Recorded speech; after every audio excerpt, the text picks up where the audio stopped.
जय हर हर महादेव। इस समय आप लोग दर्शन कर रहे हैं कश्मीर स्थित पीर पंजाल की पहाड़ियों में भगवान देवादिदेव महादेव भोले शंकर, जो कि अमरनाथ जी के नाम से समस्त विश्व में विख्यात हैं, इस पवित्र गुफा में विराजित है।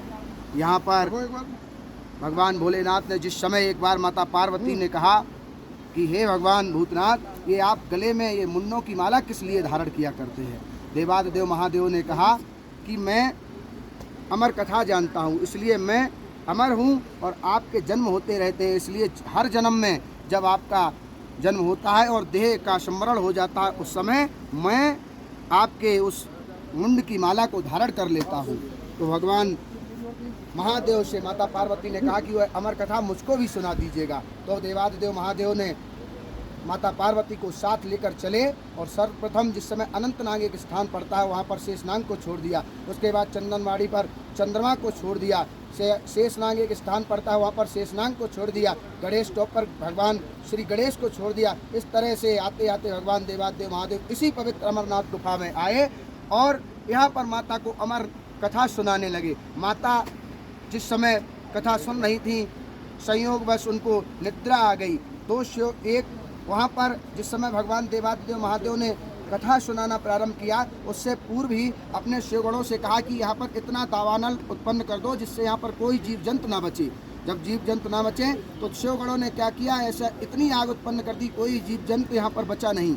लेकिन भगवान महादेव ने जिस समय अपनी मृगछाला को जिस समय अमर कथा सुनाने के लिए आसन के लिए जब रखा, तो उस आसन के नीचे एक तोते का अंडा था, वो रह गया। उसके नीचे से गर्मी पाकर जैसे ही वह अमर कथा भगवान महादेव देवादिदेव ने सुनाना प्रारंभ किया, उसमें से वह तोता उत्पन्न हो गया। वह कथा सुन रहा था और जब जैसे ही भगवान महादेव ने माता पार्वती जी की तरफ देखा कि माँ सो रही हैं, लेकिन ये हुंकारा कौन दे रहा, देखा कि वह तोता दे रहा है। देवादिदेव महादेव उस समय बड़ा क्रोधित हुए। वैसे ही वो तोता इस गुफा से निकलकर बाहर निकला और बाहर निकलकर जाकर वह भागने लगा, पीछे पीछे से महादेव जाने लगे।